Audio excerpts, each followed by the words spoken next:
Breaking news update on that big fire at Mitchell School in Racine yesterday. It'll be at least 2 weeks before middle school students can return to class, but elementary school students will go back to class next Wednesday at a different school building. Here's the plan. Elementary students will have class at the vacant Wind Point School starting Wednesday, but middle school students must wait until at least March 18th to return to class at Mitchell. And that, of course, will affect a lot of moms and dads. Steve Shamraz is live in Racine. So how are parents handling this news, Steve? Mike and Carol, they are actually handling it pretty well. Even families whose kids are going to miss a whole week of school because of this say the district is working really hard to make the best out of a bad situation.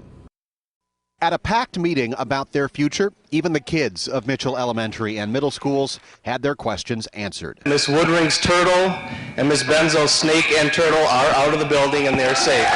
But the big question on everyone's mind, what's next? Next for the students displaced when their school was racked by fire, then ice. Back to school next week. Moms like Martha Rapeta will have a longer drive to school next week, but the shift to Wind Lake School is nothing compared to the relief she feels. The fire burned an empty building. Oh, I'm so glad that there wasn't turn on the day where they can get hurt or anybody wouldn't get hurt. That leaves the middle schoolers in limbo. Because spring break is coming up, 2 weeks out of class means only 1 week of missed time. So waiting and keeping those kids together is what the parents and students seem to want. My son wants to stay where he is, so I'd like him to stay there too. Yes, that could mean a longer school year to make up all that time away.